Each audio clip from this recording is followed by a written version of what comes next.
नमो भगवते वासुदेवाय। ओम ब्री बृहस्पतये नमः। नमस्कार भक्तगण, भगवान बृहस्पति देव की कृपा आप सभी पर बनी रहे। आज गुरुवार का दिन है। गुरुवार के दिन बृहस्पति देव की पूजा आराधना करना अत्यंत फलदायी और शुभ माना जाता है। तो बृहस्पति देव की कृपा पाने के लिए गुरुवार का दिन सबसे शुभ और फलदायी होता है। इस दिन इनकी पूजा आराधना करने से जातक की सभी मनोकामनाएं पूर्ण होती है। तो आइए भगवान बृहस्पति देव और भगवान विष्णु का स्मरण करते हुए सुनते हैं गुरुवार के दिन सुनी जाने वाली भगवान बृहस्पति देव की यह पावन कथा। प्रेम से बोलिए बृहस्पति देव की जय। भारतवर्ष में एक दानी और प्रतापी राजा राज्य करते थे। वह नित्य गरीबों और ब्राह्मणों की सहायता करते थे। यह बात उनकी रानी को अच्छी नहीं लगती थी। वह ना ही गरीबों को दान देती थी, ना ही भगवान का पूजन करती थी और राजा को भी दान देने से मना किया करती थी। एक दिन राजा शिकार खेलने के लिए वन में गए हुए थे, तो रानी महल में अकेली थी। उसी समय बृहस्पति देव के मन में विचार आया, क्यों न राजा के महल में जाया जाए। बृहस्पति देव ने साधु का वेश धारण कर महल में आ पहुँचे भिक्षा के लिए और भिक्षा मांगी। रानी ने भिक्षा देने से इनकार कर दिया और कहा, हे साधु महाराज, मैं तो दान पुण्य से तंग आ गई हूँ। मेरा पति सारा धन लुटाते रहते हैं। मेरी इच्छा है कि हमारा धन नष्ट हो जाए, फिर न रहेगा बांस न बजेगी बांसुरी। साधु ने कहा, देवी तुम तो बड़ी विचित्र हो। धन संतान तो सभी चाहते हैं, पुत्र और लक्ष्मी तो पापी के घर भी होने चाहिए। यदि तुम्हारे पास अधिक धन है तो भूखों को भोजन करा दो, प्यासों को पानी पिला दो, प्याऊ बनवा दो, मुसाफिरों के लिए धर्मशालाएं खुलवाओ। जो निर्धन अपनी कुंवारी कन्याओं का विवाह नहीं कर सकते, उनका विवाह करा दो। रानी, ऐसे और कई काम हैं जिसको करने से तुम्हारा यश लोक और परलोक में फैलेगा। परंतु रानी पर उपदेश का कोई प्रभाव नहीं पड़ा। वह बोली, महाराज आप मुझे कुछ ना कुछ समझाइए। मैं ऐसा धन नहीं चाहती जो हर जगह बांटती फिरूं। साधु ने उत्तर दिया, यदि तुम्हारी ऐसी इच्छा है तो तथास्तु। तुम ऐसा करना कि बृहस्पतिवार को घर लीपकर पीली मिट्टी से अपना सिर धोकर स्नान करना, भट्टी चढ़ाकर कपड़े धोना। ऐसा करने से आपका सारा धन नष्ट हो जाएगा। इतना कहकर वह साधु महाराज वहां से अंतर्ध्यान हो गए। साधु के अनुसार कई बातों को पूरा करते हुए रानी को केवल 3 बृहस्पतिवार ही बीते थे कि उनकी समस्त धन संपत्ति नष्ट हो गई। भोजन के लिए राजा का परिवार तरसने लगा। तब एक दिन राजा ने रानी से बोला कि हे रानी, तुम यहीं रहो, मैं दूसरे देश को जाता हूँ, क्योंकि यहाँ पर सभी लोग मुझे जानते हैं, इसलिए मैं कोई छोटा कार्य नहीं कर सकता। ऐसा कहकर राजा परदेश चला गया। वहाँ वह जंगल से लकड़ी काट कर लाता और शहर में बेचता। इस तरह से वह अपना जीवन व्यतीत करने लगा। इधर राजा के परदेश जाते ही रानी और दासी दुखी रहने लगे। एक बार जब रानी और दासी को 7 दिन बिना भोजन के रहना पड़ा, तो रानी ने अपनी दासी से कहा, हे दासी, पास के ही नगर में मेरी बहन रहती है, वह बड़ी धनवान है, तो उसके पास जा और कुछ ले आ, ताकि थोड़ी सी गुजर बसर हो जाए। दासी रानी की बहन के पास गई। उस दिन गुरुवार था और रानी की बहन उस समय बृहस्पतिवार व्रत कथा सुन रही थी। दासी ने रानी की बहन को अपनी रानी का संदेश दिया, लेकिन रानी की बड़ी बहन ने कोई उत्तर नहीं दिया। जब दासी को रानी की बड़ी बहन से कोई उत्तर नहीं मिला, तो वह बहुत दुखी हुई और उसे क्रोध भी आया।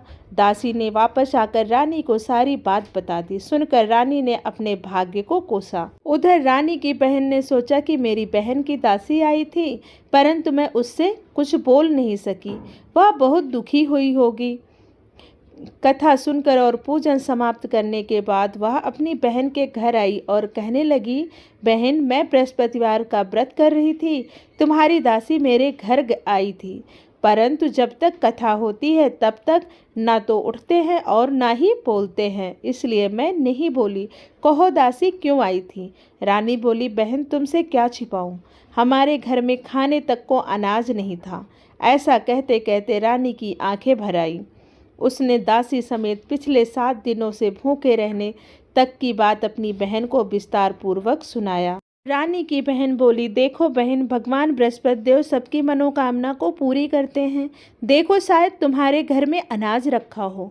पहले तो रानी को विश्वास नहीं हुआ, पर बहन के आग्रह करने पर उसने अपनी दासी को अंदर भेजा तो उसे सचमुच अनाज से भरा एक घड़ा मिल गया।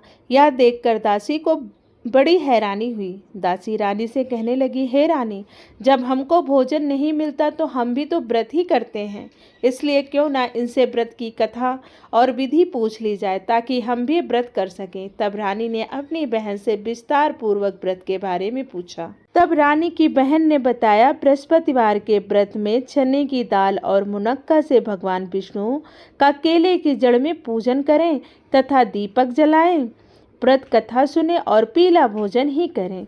इससे बृहस्पति देव प्रसन्न होते हैं। व्रत और पूजन विधि बताकर रानी की बहन अपने घर को लौट गई। 7 दिन के बाद जब गुरुवार आया तो रानी और दासी ने व्रत रखा। घुड़साल में जाकर चना और गुड़ ले आई। फिर उसने केले की जड़ तथा विष्णु भगवान का पूजन किया। अब पीला भोजन कहाँ से आए, इस बात को लेकर दोनों बहुत दुखी थे। चूँकि उन्होंने व्रत रखा था इसलिए बृहस्पति देव उनसे प्रसन्न थे, इसलिए वे एक साधारण व्यक्ति का रूप धारण करके 2 थालों में सुंदर पीला भोजन लाकर दासी को दे गए। भोजन पाकर दासी प्रसन्न हुई और फिर रानी के साथ मिलकर भोजन ग्रहण किया। उसके बाद से वे सभी गुरुवार को व्रत और पूजन करने लगी। बृहस्पति भगवान की कृपा से उनके पास फिर से धन संपत्ति आ गई, परंतु रानी फिर से पहले की तरह आलस्य करने लगी। तब दासी बोली, देखो रानी, तुम पहले भी इस प्रकार आलस्य करती थी, तुम्हें धन रखने में कष्ट होता था, इस कारण सभी धन नष्ट हो गए और अब भगवान बृहस्पति की कृपा से धन मिला है तो तुम्हें फिर से आलस्य होता है। रानी को समझाते हुए दासी कहती है कि बड़ी मुसीबतों के बाद हमने धन पाया है, इसलिए हमें दान पुण्य करना चाहिए, भूखे मनुष्यों को भोजन कराना चाहिए और धन को शुभ कार्यों में खर्चा करना चाहिए, जिससे तुम्हारे कुल का यश बढ़ेगा, स्वर्ग की प्राप्ति होगी और पितृ भी प्रसन्न होंगे। दासी की बात मानकर रानी अपना सारा धन शुभ कार्यों में खर्च करने लगी, जिससे पूरे नगर में उसका यश फैलने लगा। उधर एक दिन राजा दुखी होकर जंगल में एक पेड़ के नीचे आसन जमाकर बैठ गया। वह अपनी पुरानी दशा को याद करके व्याकुल होने लगा। बृहस्पतिवार का दिन था। एकाएक उसने देखा कि निर्जन वन में एक साधु प्रकट हुए हैं। वह साधु वेश में स्वयं बृहस्पति देवता थे। लकड़हारे के सामने आकर बोले, हे लकड़हारे, इस सुनसान जंगल में तू चिंता मग्न क्यों बैठा है? लकड़हारे ने दोनों हाथ जोड़कर प्रणाम किया और उत्तर दिया, महात्मा जी, आप सब कुछ जानते हैं, मैं क्या कहूँ। यह कहकर रोने लगा और साधु को अपनी आत्मकथा सुनाई। महात्मा जी ने कहा, तुम्हारी स्त्री ने बृहस्पति के दिन बृहस्पति देव का अनादर किया है, जिसके कारण रुष्ट होकर उन्होंने तुम्हारी यह दशा कर दी है। अब तुम चिंता को दूर करके मेरे कहने पर चलो तो तुम्हारे सब कष्ट दूर हो जाएंगे और भगवान पहले से अधिक संपत्ति देंगे। तुम बृहस्पति के दिन कथा किया करो, 2 पैसे के चने मुनक्का लाकर उसका प्रसाद बनाओ और शुद्ध जल से लोटे में शक्कर मिलाकर अमृत तैयार करो। कथा के पश्चात अपने सारे परिवार और सुनने वाले प्रेमियों में अमृत व प्रसाद बांटकर आप भी ग्रहण करो। ऐसा करने से भगवान तुम्हारी सब मनोकामनाएं पूरी करेंगे। साधु के ऐसे वचन सुनकर लकड़हारा बोला, हे प्रभु, मुझे लकड़ी बेचकर इतना पैसा मिलता ही नहीं है जिससे मैं भोजन के उपरांत कुछ बचा सकूं। मैंने रात्रि में अपनी स्त्री को व्याकुल देखा है, मेरे पास कुछ भी नहीं है जिससे मैं खबर भी ले सकूं। साधु ने कहा, हे लकड़हारे, तुम किसी बात की चिंता मत करो। बृहस्पतिवार के दिन तुम रोजाना की तरह लकड़ियां लेकर शहर को जाना। तुमको रोज से 2 गुना धन प्राप्त होगा बृहस्पति देव की कृपा से, जिससे तुम भली भांति भोजन कर लोगे तथा बृहस्पति देव की पूजा का सारा सामान भी आ जाएगा। इतना कहकर साधु अंतर ध्यान हो गए। धीरे धीरे समय व्यापित होने पर फिर वही बृहस्पतिवार का दिन आया। लकड़हारा जंगल से लकड़ी काटकर किसी शहर में बेचने गया। उसे उस दिन और दिन से अधिक पैसा मिला। राजा ने चना गुड़ आदि लाकर गुरुवार का व्रत किया। उस दिन उसके सभी कलेश दूर हुए, परंतु जब दोबारा गुरुवार आया तो बृहस्पतिवार का व्रत करना भूल गया। इस कारण बृहस्पति देव फिर राजा से नाराज हो गए। उस दिन उस नगर के राजा ने विशाल यज्ञ का आयोजन किया था। शहर में यह घोषणा करा दी कि कोई भी मनुष्य अपने घर में भोजन न बनावे, न आग जलावे, समस्त जनता मेरे यहाँ भोजन करने आवे। इस आज्ञा को जो न मानेगा उसे फांसी की सजा दी जाएगी। इस तरह की घोषणा संपूर्ण नगर में करवा दी गई।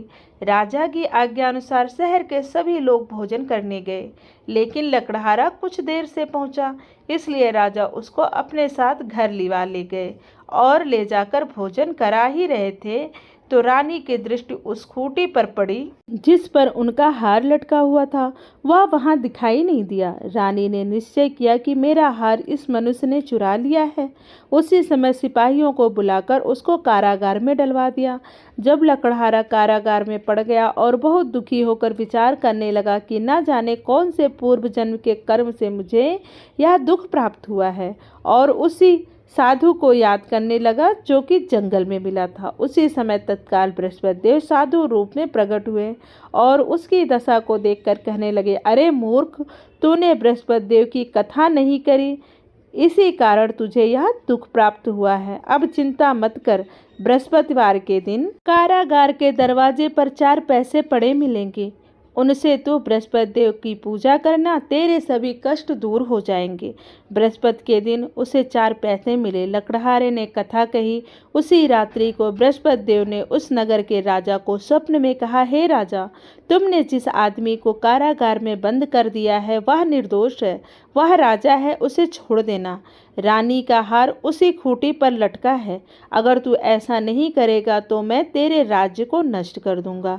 इस तरह रात्रि के स्वप्न को देखकर राजा प्रातःकाल उठा और खूंटी पर हार देखकर लकड़हारे को बुलाकर क्षमा मांगी तथा लकड़हारे को योग्य सुंदर वस्त्र आभूषण देकर विदा किया। बृहस्पति देव के आज्ञा अनुसार लकड़हारा अपने नगर को चल दिया। राजा जब अपने नगर के निकट पहुंचा तो उसे बड़ा आश्चर्य हुआ। नगर में पहले से अधिक बाग, तालाब, कुएं तथा बहुत सी धर्मशाला, मंदिर आदि बन गए थे। राजा ने पूछा, यह किसका बाग है और धर्मशाला है? तब नगर के सब लोग कहने लगे, यह सब रानी और बांदी का है। तो राजा को आश्चर्य हुआ और गुस्सा भी आया। जब रानी ने यह खबर सुनी कि राजा आ रहे हैं तो उन्होंने बांदी से कहा, हे दासी, देख, राजा हमको कितनी बुरी हालत में छोड़ के गए थे। हमारी ऐसी हालत देखकर वह लौट ना जाए, इसलिए तू दरवाजे पर खड़ी हो जा। रानी की आज्ञा अनुसार दासी दरवाजे पर खड़ी हो गई।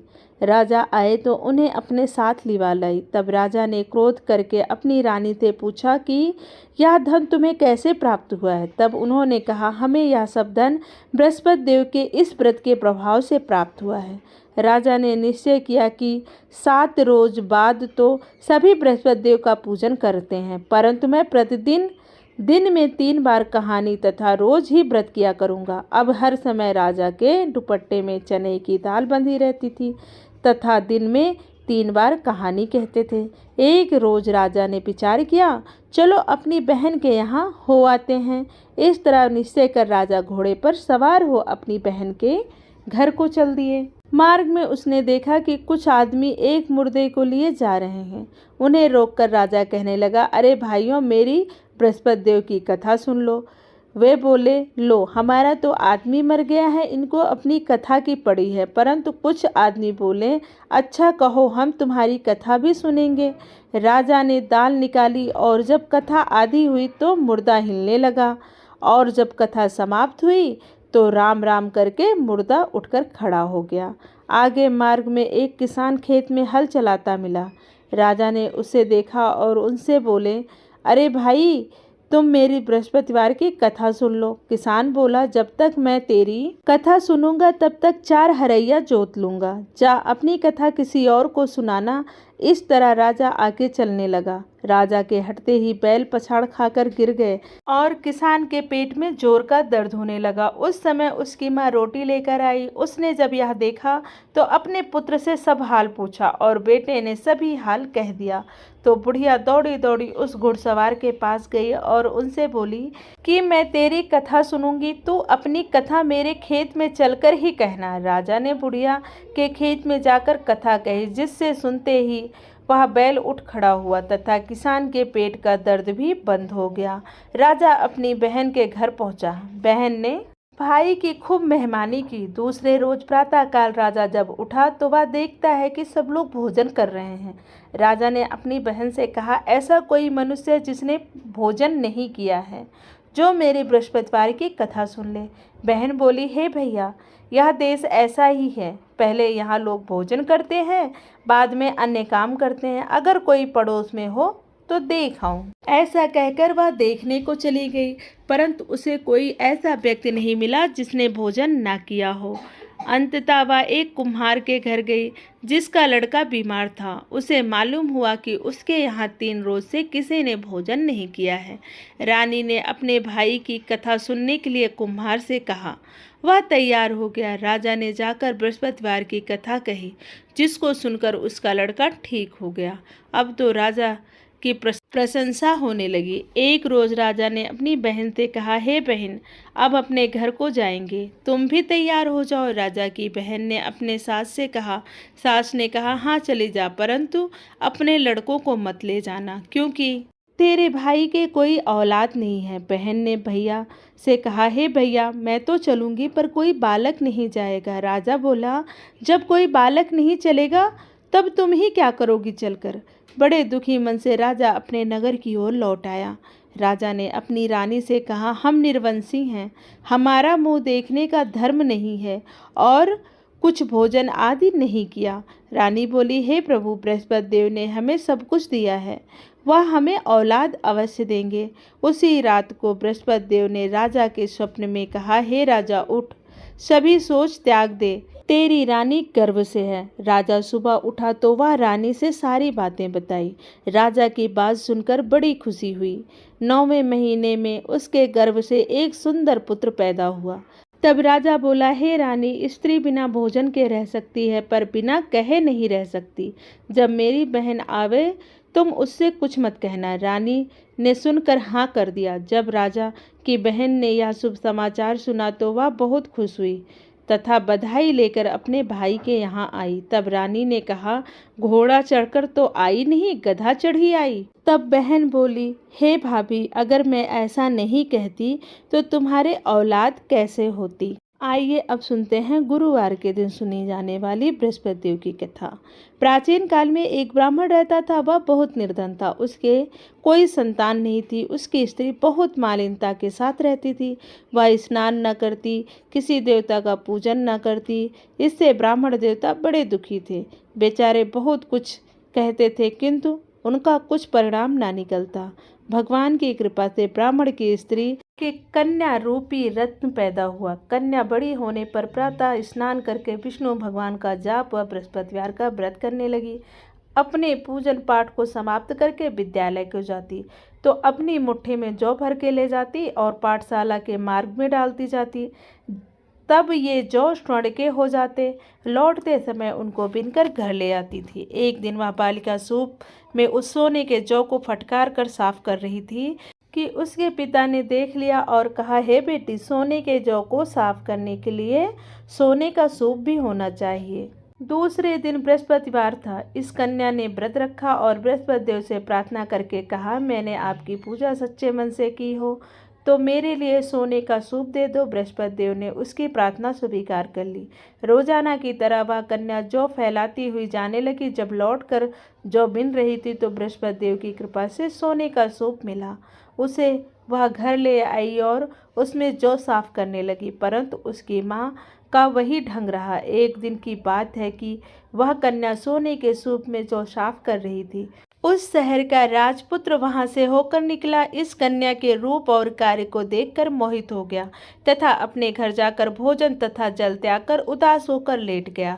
राजा को जब इस बात का पता लगा तो अपने प्रधानमंत्री के साथ उसके पास गए और बोले, हे बेटा, तुम्हें किस बात का कष्ट है? किसी ने अपमान किया है अथवा और कोई कारण हो सो मुझसे कहो, वही कार्य मैं करूंगा जिससे तुम्हें प्रसन्नता मिले। अपने पिता की राजकुमार ने बातें सुनी तो वह बोला, मुझे आपकी कृपा से किसी बात का दुख नहीं है। किसी ने मेरा अपमान नहीं किया है, परंतु मैं उस लड़की से विवाह करना चाहता हूँ जो सोने के सूप में जौ साफ कर रही थी। वह सुनकर राजा आश्चर्य में पड़ गया और बोला, हे बेटा, इस तरह की कन्या का पता तुम ही लगाओ, मैं उसके साथ तेरा विवाह अवश्य करवा दूंगा। राजकुमार ने उस लड़की के घर का पता बताया। तब मंत्री उस लड़की के घर गया और ब्राह्मण देवता को सभी हाल बताया। ब्राह्मण देवता राजकुमार के साथ अपनी कन्या का विवाह करने के लिए तैयार हो गए तथा विधि विधान के अनुसार ब्राह्मण की कन्या का विवाह राजकुमार के साथ संपन्न हो गया। कन्या के घर से जाते ही पहले की भांति ब्राह्मण देवता के घर में गरीबी का निवास हो गया। अब भोजन के लिए भी अन्न बड़ी मुश्किल से मिलता था। एक दिन दुखी होकर ब्राह्मण देवता अपनी पुत्री के पास गए। बेटी ने पिता की दुखी अवस्था को देखकर और अपनी माँ का हाल पूछा। तब ब्राह्मण ने सभी हाल कहा। कन्या ने बहुत सा धन देकर अपने पिता को विदा किया। इस तरह ब्राह्मण का कुछ समय सुखपूर्वक व्यतीत हुआ। कुछ दिन बाद फिर वही हाल हो गया। ब्राह्मण फिर अपनी कन्या के घर गया और सारा हाल कहा। तो लड़की बोली, हे पिताजी, अब आप अपने साथ माताजी को भी यहीं लिवा लाओ, मैं उसे विधि बता दूंगी जिससे गरीबी दूर हो जाए। वह ब्राह्मण देवता अपनी स्त्री को साथ लेकर पहुँचे तो अपनी माँ को समझाने लगी, हे माँ, तुम प्रातःकाल प्रथम स्नान आदि करके विष्णु भगवान का पूजन करो तो दरिद्रता दूर हो जाएगी। परंतु उसकी बात माँ नहीं मानी और प्रातःकाल उठकर अपनी पुत्री के बच्चों का जूठन को खा लिया।